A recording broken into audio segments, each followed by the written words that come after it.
Hello, my peoples. I hope your day is going good. If not, I have the antidote to your melancholy. We were humbled to have Mr. Nelson Santos on from smilingtimes.com. He joins us from Puerto Rico, where he was volunteering feeding the poor and homeless while engaging the community, as he has done all over the world. Listen in as we take you on his journey of love and gratitude that stemmed from his own awakening and new appreciation for his fellow man. This one was solid, guys. I had all kinds of heart swells listening to this man literally give himself to the less fortunate all over the world, and he's going to continue that mission for the rest of his life. I know you guys are going to love this one. Of course, if you want to find Nelson, he's on facebook.com/traveling volunteer yogi and Insta under the same name, Traveling Volunteer Yogi. Guys, I can't tell you how much I was really, really blown away by this dude's sacrifice for just humanity across the board. And he's just going to get bigger. So absolutely jump on there and help him out. And of course, you can check out anything that Aperture Birds is doing at facebook.com/APOB media. And of course, aperturebirds.com, including the wicked cool YouTube video that was put together by a lot of amazing people. That was our first VR podcast, all captured inside of VR and beautiful 1080p. Head on over to YouTube and check out not only the Aperture Birds stuff, including that VR video, but also the Smiling Time stuff. I want you guys to look at the stuff that Nelson's got on there. And I appreciate you guys for listening to us. We're very grateful for all of you. And so Mr. Spider Marcos Gomez, Master Audio Chief Engineer Jedi, number one, bang that gong, brother.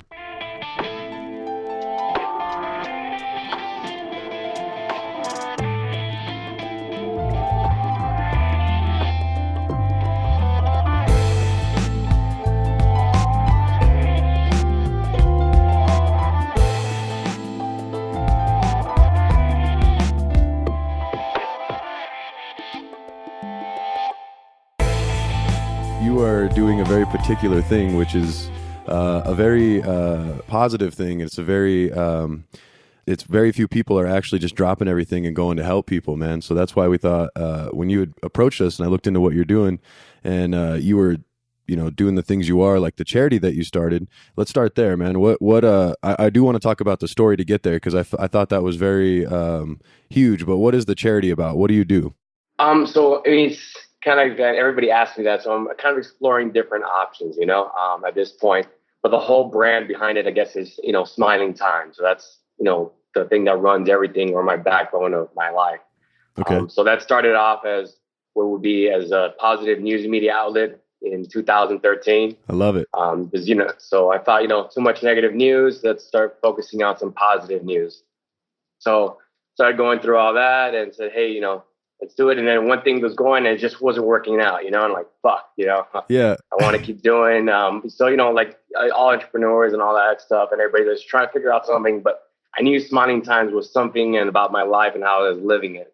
So in the last 2 or 3 years, I started saying, let me figure out ways, what else I can do. But the news thing was not working out. Sure. So I ended up turning that into a t-shirt company. And then the t-shirt company is all shirts inspired by the message of love, or some funny things be like a panda. He's black, white, and Asian. I saw that one. Yeah. Yeah, it's okay to smile. Love is the questions are relevant. Love is the answer. Right. So when I started that, I figured, that's a great thing for me to do what I always wanted to do, and was to volunteer internationally. So slowly but surely, the Smiling Times is just what happens to be the bread and butter to allow me to do what I'm really most passionate. Yeah. To allow me to do what I'm most passionate about, which is connecting with humanity in a different way than normally we would do it on an everyday basis. So Smiling Times eventually might turn into something else. So right now it's a for-profit business, but I've been meeting some new people, so we might actually turn that into a nonprofit now. So I don't know. That's what I say when you ask me that question. I've changed the answer now. I'm exploring options. That's good, man. Well, it's good that I hear transparency in that because as much as you're trying to do right with people and create tangible things like actually going to help, you're at least letting people know that this is allowing you to do that. So essentially, you are being fueled by that, right? When somebody buys a shirt straight off the website, and I just want to make sure that I get it right, off smilingtimes.com. Right. Then they can actually be essentially donating to your journey, which at the end of the day actually is being donated to people. You're donating all of your time traveling around the world, doing things. Where are you at right now? Yeah, so right now I'm currently in Puerto Rico. I got here January 15s. So I did this one a little bit different. I just came here with no plans, made some connections, and literally been jumping from project to project. I just finished helping out a family here in Ponce, just doing some hurricane repairs, like roof, building a new wall. And today's my last day. So from now, I go to Lares, Puerto Rico, which is like a volunteer hub. They're running at a restaurant that was damaged. So in essence, the volunteers are still renovating the restaurant. They turned it into a soup kitchen in the meantime, and they're running daily missions to the campo, we can say in Spanish, giving like power, Lucy lights, food, water, and so forth. Man, that is huge. I mean, and when it comes to that, like, are you talking to these guys beforehand, or you just kind of get this figured out when you come up to them and you're like, hey, let me help you, or do you guys connect online? How does that work out?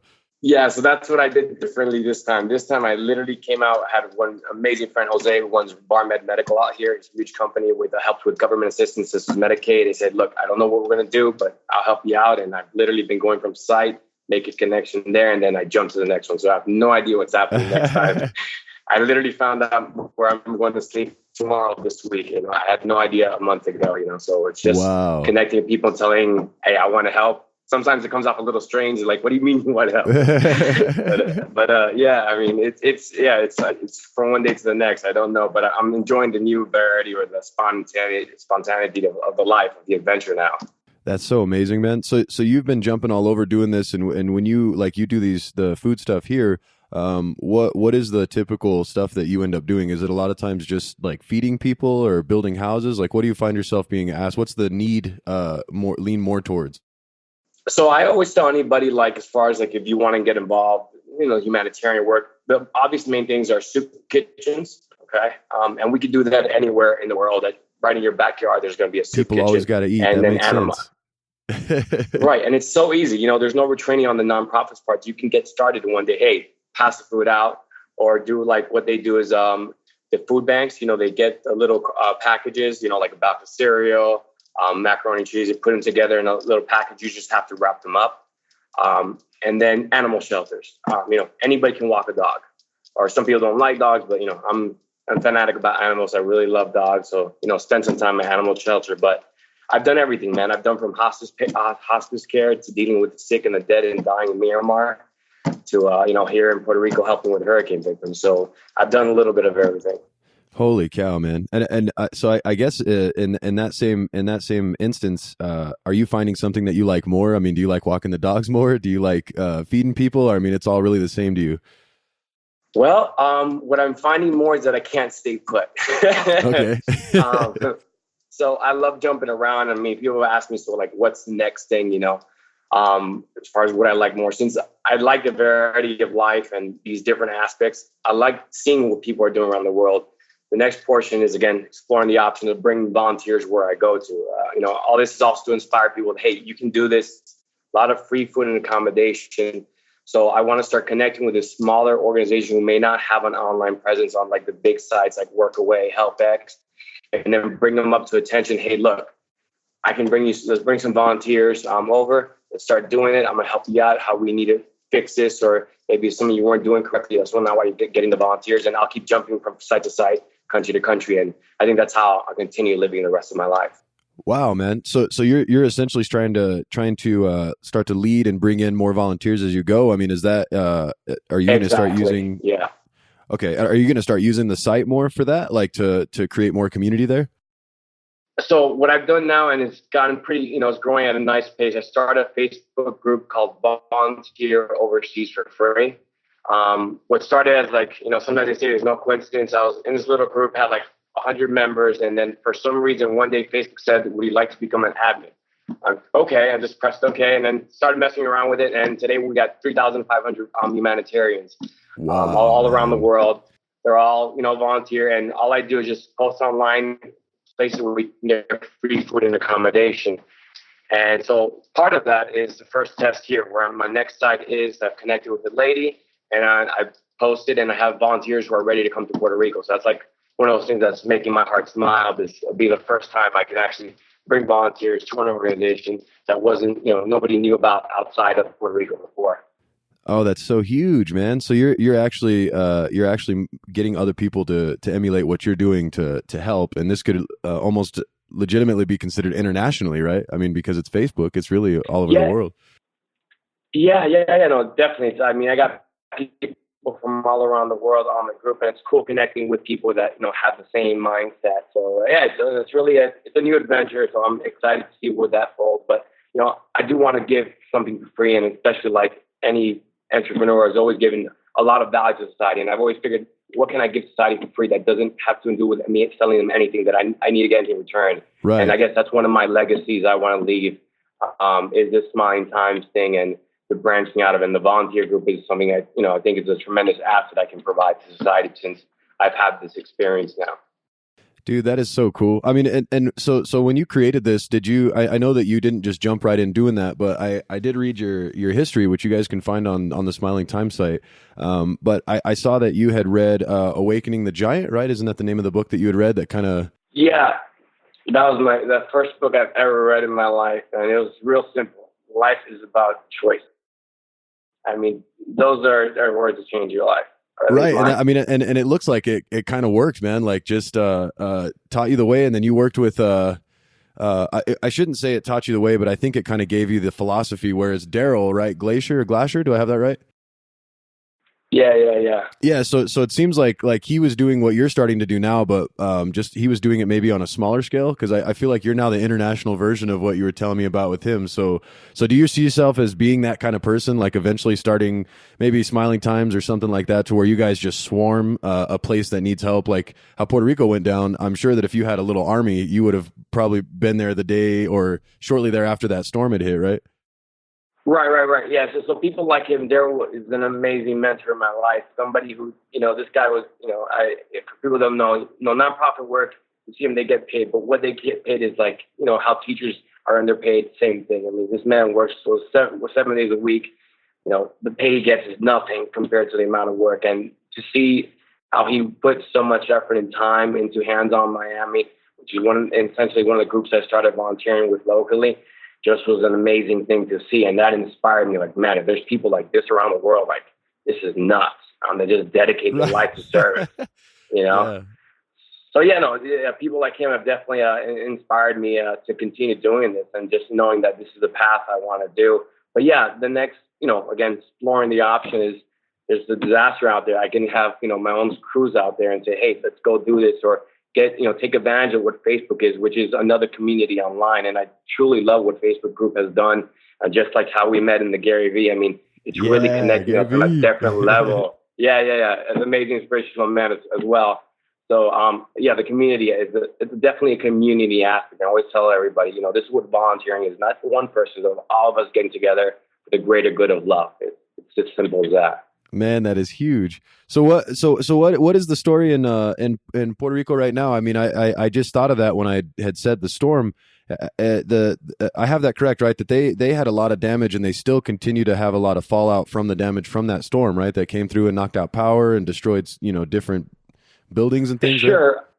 Yeah. So there's obviously there's still a lot of devastation as far as more in the middle of the island. That's where I'm kind of going towards next. So if you go to the outskirts, you really won't see too much of the damage. You'll see a lot of like the FEMA tarps. People from Florida will probably be, where I'm talking about, or New Orleans. What you'll see right now is a lot of power may go out, as we are in like a third world country kind of thing, Wow. Water goes out as well. What's really kind of interesting, or I'm not sure that'd be the right verbiage, is what may happen next. A lot of this power lines is kind of shoddy work.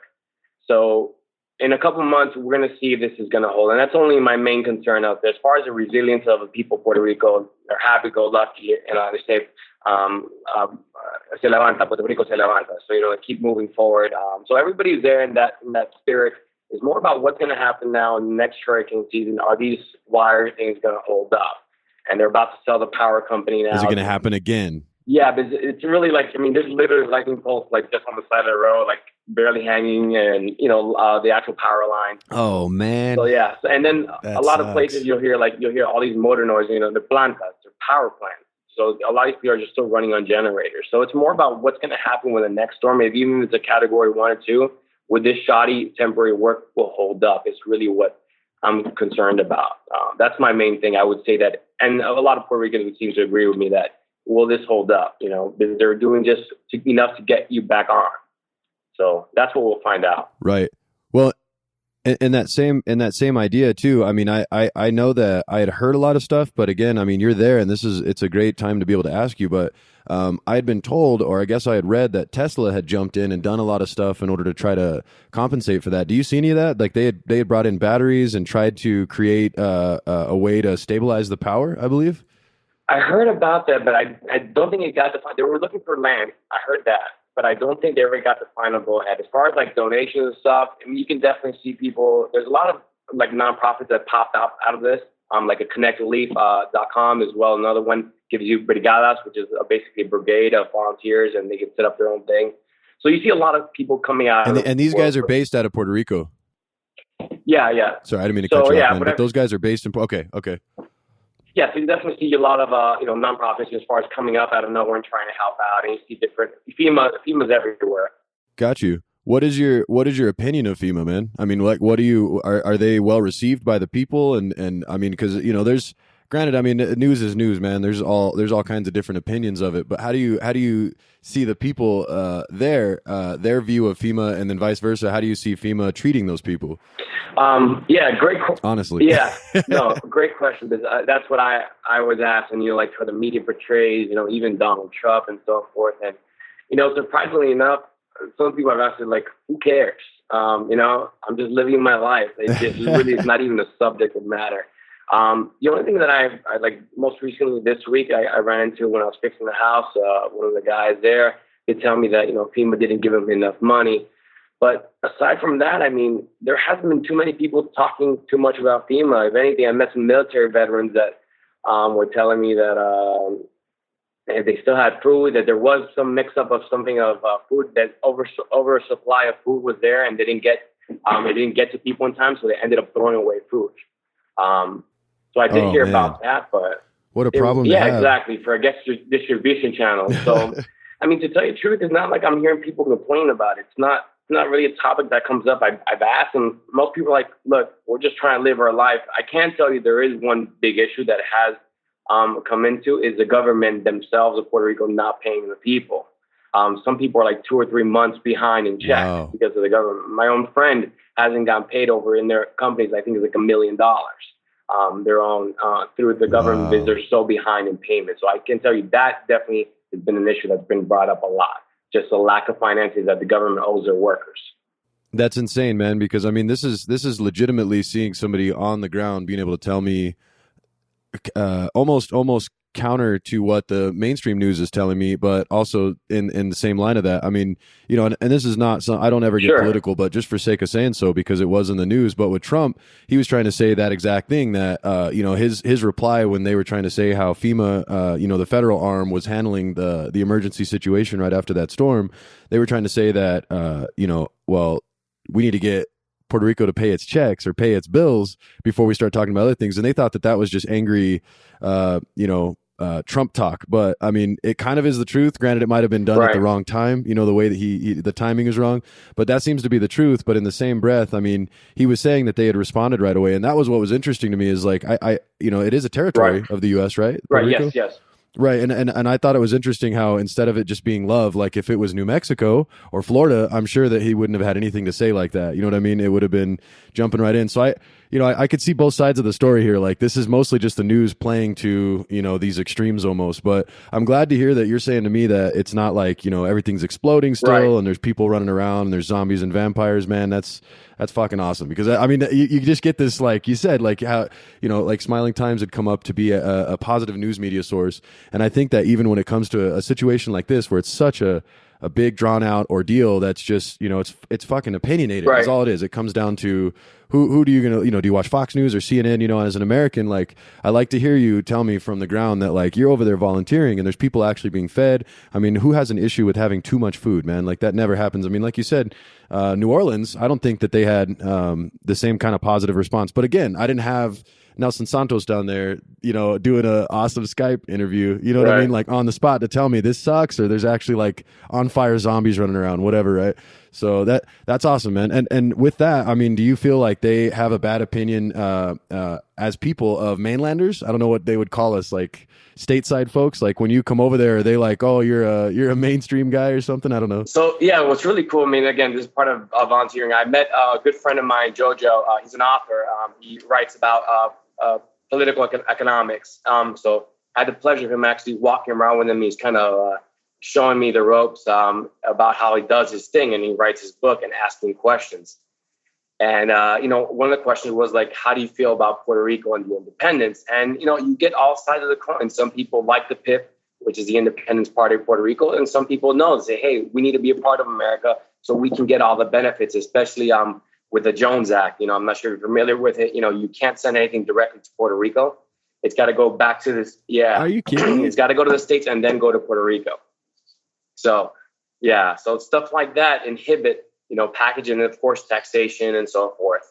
So, yeah, you have different opinion sides, but I think a lot of them, from what I've gathered so far, would rather be part of the United States. Again, there's still the independent movement. There is. But yeah, Puerto Rico itself is just an amazing history lesson as well. I didn't even know if people understand there's a little small island off the coast of Puerto Rico called Vieques, which essentially was invaded by the military and still is to this day. They have half control of the island. So, I mean, and when you say the military, we're talking about the U.S. military, yeah. And then they like this because they literally just took the land back. The Puerto Ricans just owned it and said, look, we're having this. So it's the whole country. But what's funny is they did mention this one thing, and I'll leave you with that. They go, what's worse than the U.S. government is the Puerto Rican government. They call the Puerto Rican government Diablo, the devil. And that was funny. You go, that's worse than the Marines. Yeah, and that's funny that they say that, because you would think that it would be kind of a I'm trying to think of the Guantanamo kind of thing, like where you've got, and granted, they absolutely don't want us there, but I mean, in that case, but that's interesting to think that, again, that's another one, man, where you would think that they would just be like any sort of presence, especially like an imperial presence almost, to have the military kind of take over some land, that's interesting. So I feel like there's a lot of culture there that gets missed in the media then that I don't know of, because I honestly, you've enlightened me on a lot of things that just doesn't come out. You just hear the negative stuff. So that's really cool to know that there's a lot of patriotism with the country within the country for itself, but then there's also the patriotism for the U.S. Man. I mean, whether that be debatable or not, I think that's still good that they're on our side. It's not like a big push to like secede, I guess. I don't know if they can secede. They're not even yeah really exactly in. Right. I mean, who knows? I mean, at the end of the day, they want what everybody wants. They just want to live their life and not have to worry about other things. And however it can be, whether through being independence or through be with the United States, I don't think anybody really cares as long as problems can be resolved. That's where however it means. Well, that makes sense, man. It can come. I've got 3 kiddos, man, so I could tell you right now, I don't care what happens as long as my kids are square, dude. You could throw me in a cell and starve me, I don't care. But as long as my 3 kids are good, bro, that's it. That's solid. You could do anything you want. The simple things, yeah. I'm sure they feel the same way, right? All right, so I had another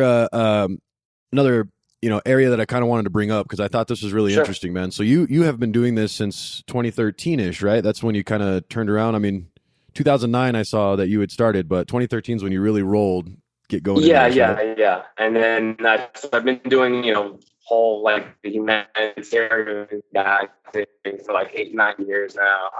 But volunteering around the world, I'm doing coming up on 2 years. Wow. Okay. So I wanted to now, granted, again, I did read your site, so I don't want to try to go over it myself, but short and the quick of the thing, man. I know that you essentially were not this guy. You hadn't awakened the giant within quite yet. So tell me the story of what led you to kind of start Smiling Times and to start being like, living out of a backpack and helping people, man. What got this brought on? It's always an interesting question. Definitely the book put me in the direction. That turned me into as far as like physical. At that point I was weighing 230 pounds. I'm 150 now, and now I'm into yoga and all that stuff. I'm a yogi. Yeah. So the book put me in the mentality aspect, and then I started getting to the the motivational seminars or with the T. Harv Eker, and obviously Unleashed with the Power In. That got me in that mindset as far as like bettering my life and starting thinking about it. And then I don't know, slowly but surely, I was working with AT&T and making real good money. And I don't know, it's like around 26 is like, man, you know, is this all? Like, yeah, I'm going to make great money. I'm going to live for the weekend. And, you know, and in that case, you know, I'll just be completely honest. You know, I'm living a life of, you know, drugs, sex, rock and roll. I mean, definitely not the guy I am now. You know, yeah, definitely not. I can tell you why my first girlfriend left me. Right. There's no question. I mean, it's an obvious, easy thing to do for any woman. So. Wow, man, that's saying something. Yeah, dude, yeah. for You real. know, there's no need to hide it. It's the truth. You know, everybody goes like, "Oh, I'm this guy." Trust me, I was not this guy. You know, 10 years ago at all. You were not pursuing greatness. No, it was not. And then my first volunteer experience, I'll never forget, was working at a food distribution down in Homestead. With some they still do. Basically, I'm not sure if you're wearing like Walmart, Publix. All these stores have a lot of leftover food because they're expired and they can't sell them. So I used to work for the distribution center for Walmart, the grocery distributor, and I'd watch them throw away a case of food if it got bumped too hard, and it would drive me nuts. Exactly. So what these people were doing were getting that or about to be expired and then redistributing it, you know. And it was just the idea or seeing everybody working there that day and like nobody's getting paid to do this. This is ludicrous, and they're like so happy they're there. They're seeing the music. I'm like, holy, you know, wow, this is nuts. Like. This is what life is. They're not waiting for anything. They're just here. They're living in the moment. They're just helping out humanity. Like, this is so interesting. And that same day, I emailed Daryl. I go, look, I want to do the team leader stuff. I want to get more involved in this. And then slowly but surely became him. And then I started volunteering with every group I could find at least once a weekend, Habitat Humanity. I don't know. There's so many I've done throughout the years. I can't even keep track of who I've done it with and how long I've done it with. Sure, man. Yeah, you've been at it a while. You have a nice resume. For doing free work.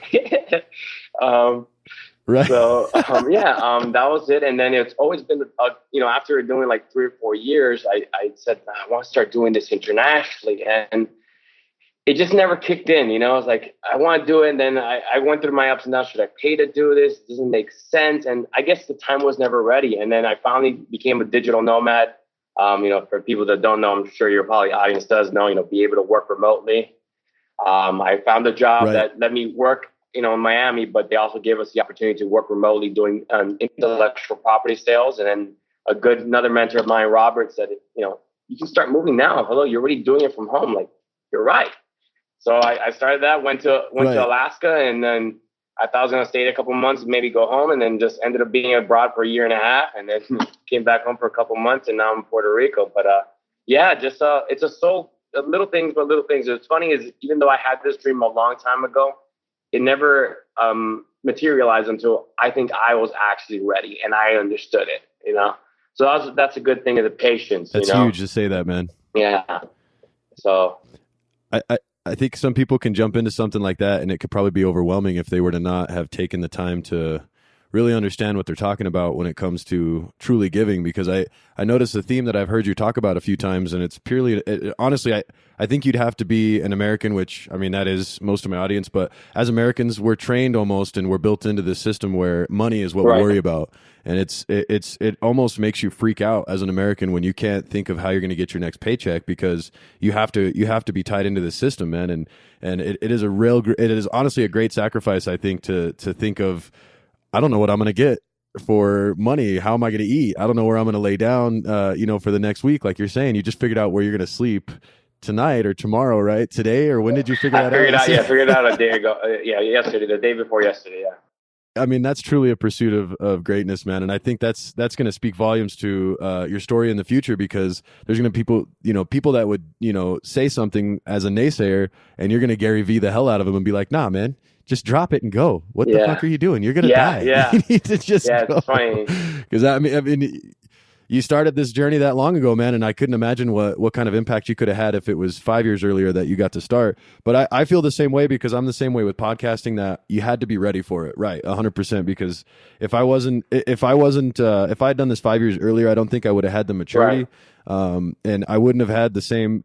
mindset behind it, because I thought when I thought of starting a podcast, I thought, oh, that's what I'm gonna mess with as a hobby. Then once I did a couple, I was like, oh, I could make money at this, like Joe Rogan or NPR. And then like I looked and I was like, I'm gonna make no money for a really long time. So that's cool. But what's amazing now is that I'm addicted to the ability to talk to people like you, man, and to be able to spread the word, because there's still so many people that don't get a platform to talk. Like, really, I mean, besides the article that you had written, I think, or was written by you, I don't think very many people get to get up and in a positive light and speak because of the way our media is. You know what I mean? Like, there's not somebody knocking your door down to interview Nelson about feeding people. But I swear to you, I saw a goddamn news thing from our local news in Albuquerque about some girl that had her hair cut wrong from the damn Super Clips. This was on the news.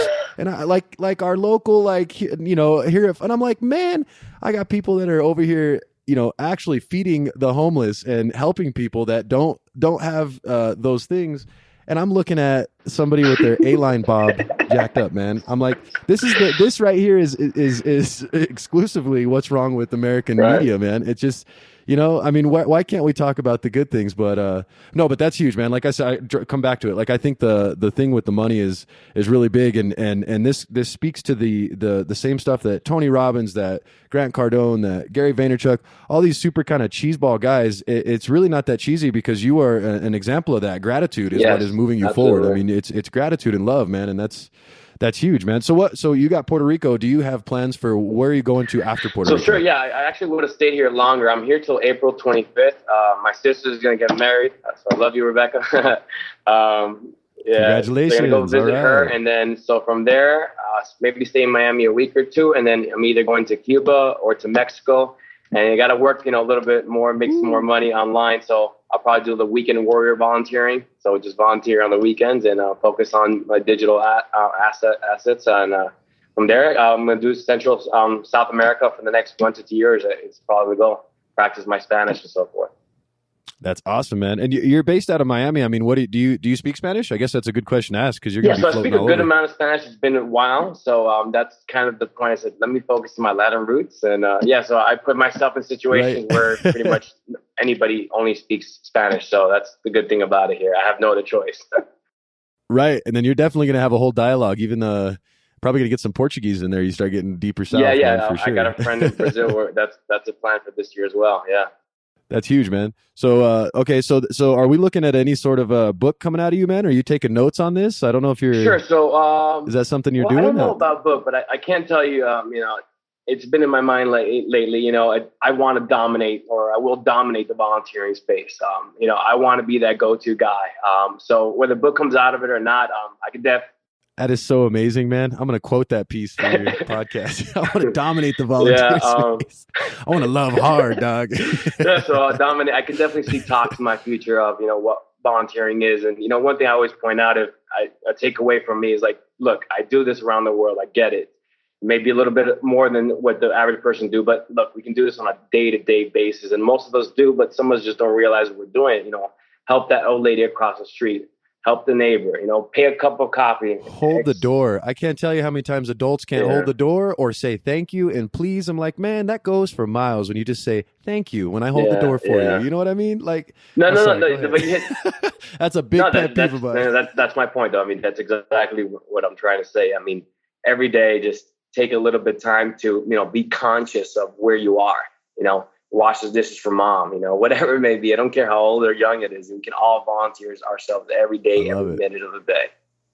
That's so awesome, man. Well, and that's going to be probably more of what is going to leave the imprint. I think is going to be what you're actually doing, the living legacy, man. I could see maybe a vlog coming out of you, right? Well, yeah, you can see some of my stories on Smiling Times. Yeah, I write about it. Yeah, I'm a little bit behind, but yeah, there's definitely, you can see what my first 1.5 year journey was. I wrote about it. Yeah.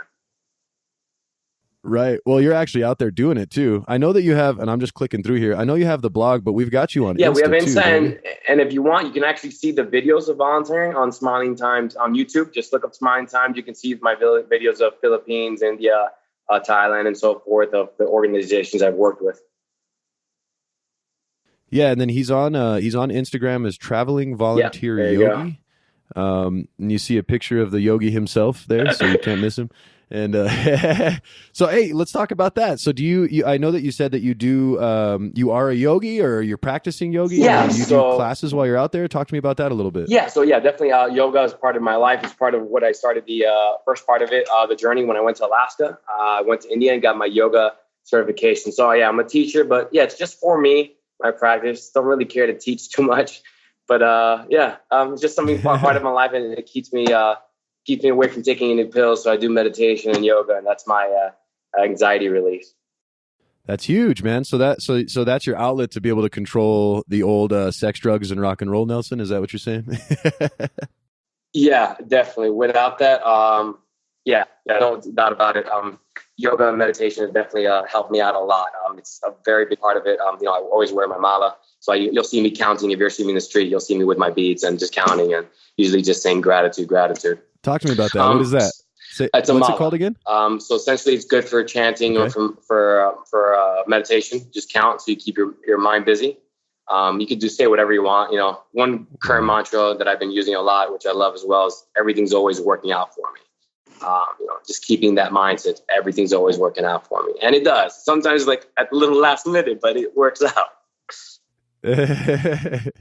A little sketch, but the love prevails, man. So a mala, man. Okay, and I've seen those before. He's showing me on Skype, and granted, just for you guys that are listening out there, I didn't know what the quality was going to be, so I didn't attempt to capture the video here. But he's showing me the his mala, which is one of those. I didn't know what that was for. I've seen him probably 100 times, but I didn't know that's what that was. I'm thinking, I may have to pick one of those up, man. I'm one of those busy-minded folks. I'm always wearing headphones.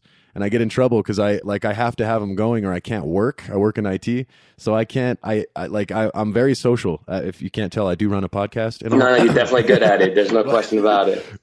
I appreciate that. But I always have headphones on, and I've got to focus. And I find that if I can't listen to music, sometimes I'll get nervous and stuff like that. And I've actually learned to start meditating.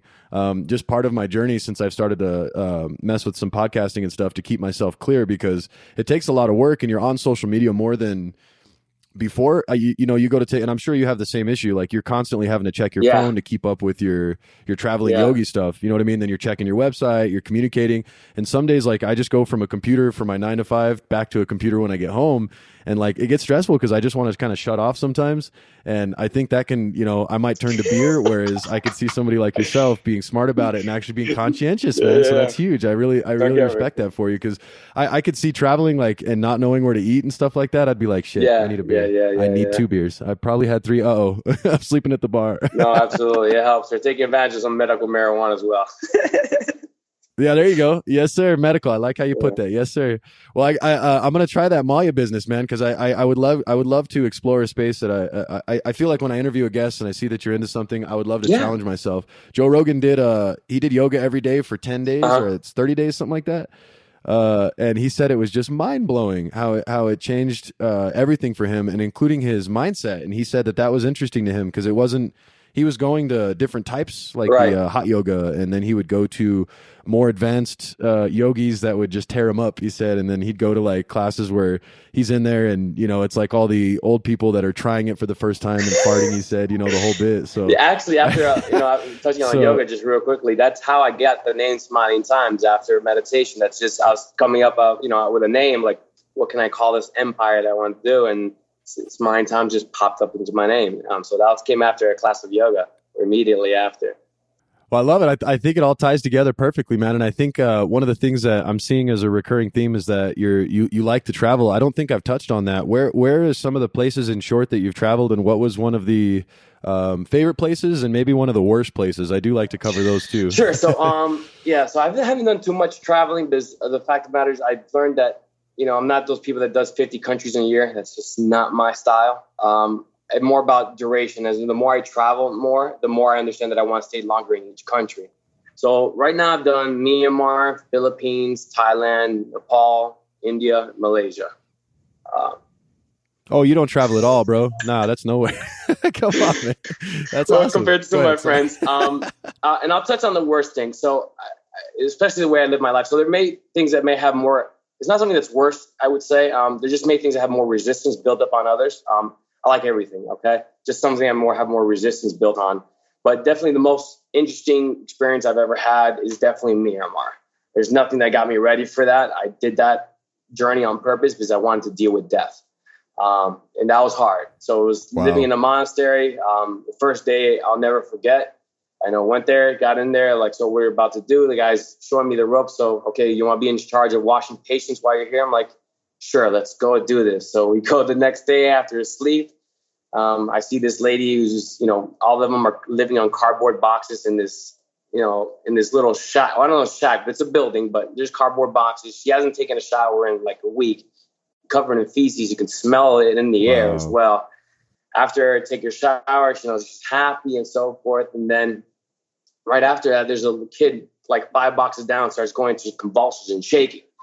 And then I just had to hold her so she doesn't hit her. And I just, after that, man, I just started crying. Like, man, what the fuck is going on? This is nuts. Like, and I just said it to myself. I mean, like, this is the life you're going to live.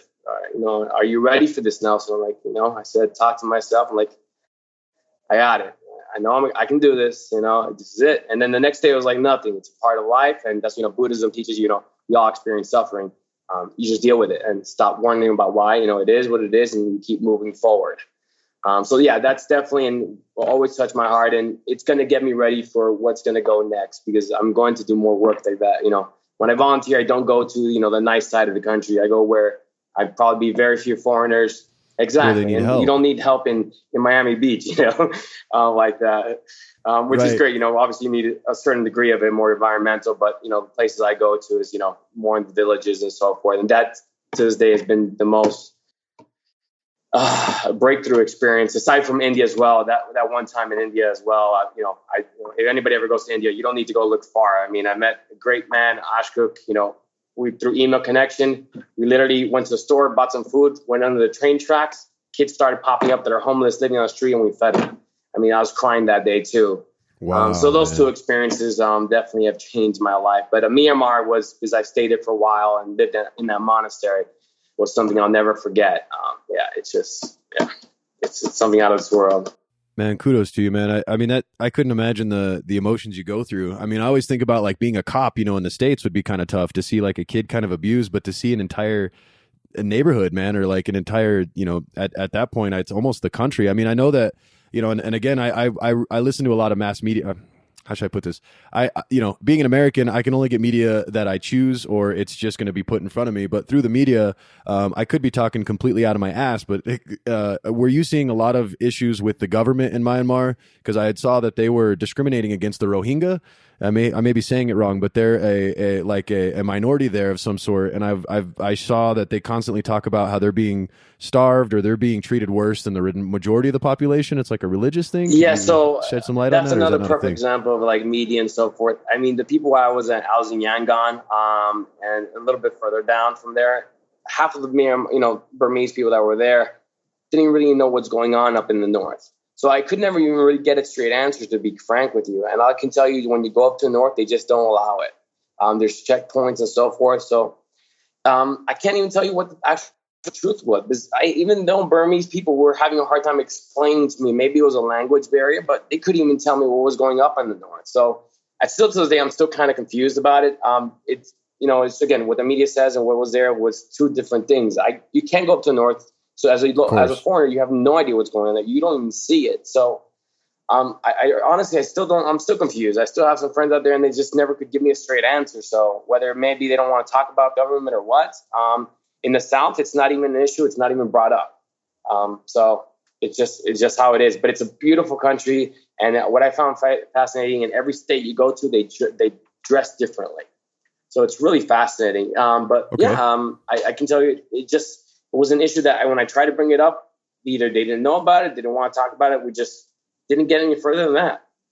That's interesting. So again, not like people on fire running around and stuff like that. It's so interesting to hear you talk like that, because it seems like they just, like, a lot of people are just humans, man. Like, there's poor people and rich people everywhere, and it's just a matter of who's actually being conscious about what's actually going on and doing something about it.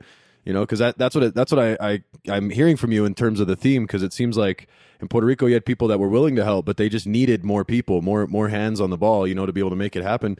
And then same thing it sounds like in Myanmar, where they probably just need the help. I know India, and this could be again, I've never been to these places, but from what I've understood, I just did a podcast with a gentleman that travels internationally, and yours will be coming out shortly after his. But he was in India, and he told me that he feels that it's a population issue, that there's just so many humans there that it almost cannot be controlled, and I mean it's beyond like government reach. Like there's just too many people. A lot of people. I think India really does get a bad rap because a lot of people are saying about they don't care about the country. Okay, America doesn't have 1.2 billion people living into it. The outreach revolution, and we're 350 million Americans. So really, people don't get me wrong. There is an education issue where people in India may not aware about recycling and so forth, and the country and how to properly dispose. But one, India doesn't even have the proper disposal things. They're not even given the opportunity to do so. And there's 1.2 billion people. You do that in America, let's talk then. So it really is getting a bad rap because it is,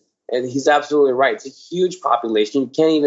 You can't give a problem from a country and not having half the size of the other country and say, oh, we could do it better, because it's not true. It's a whole different story. We pollute in the United States. Imagine we had 1.2 billion people, So, I agree with him. Oh, my God. Seriously. Absolutely. It's definitely a population. But most importantly, in every country, it's always an education issue. That's really the whole heart of it. If people knew better, they would act accordingly. And the governments are not taking the time to educate them. I'm gonna shrink it down to a very domestic issue, but like I just became my son's soccer coach. And I did this all on the fly by calling and being like, hey, I'd love to get my son in. They're like, you know what? We have nobody that volunteers. So there's a lady that works for the village that we live in. Her husband's one of the police officers, and those two run like 5 different teams and literally just go from one thing to the next. They do 40 hours a week on volunteering for the youth soccer organization down here. No payment for that, And I asked them, I said, well, what, like they were so grateful for me to come along and jump in, because I literally called Friday morning and I was an official coach by Friday evening. So like, and then I go out on my first game yesterday, man, and I went and coached my kids, and I'm like, I don't even remember all the rules to soccer, to be 100% honest, like, and then we bail over and we watch my daughter play her first game, and I'm running around following the coach around like, okay, all right, okay, and then I can't do that, my bad, corner kick, no, not a box kick, kids, like trying to jump in. But I loved it, man, and like I was a little nervous, but it was so cool to feel like, man, like there was a need here and I just didn't know about it, and I felt like that was a thing. And I asked them, I said, how come you guys didn't communicate this?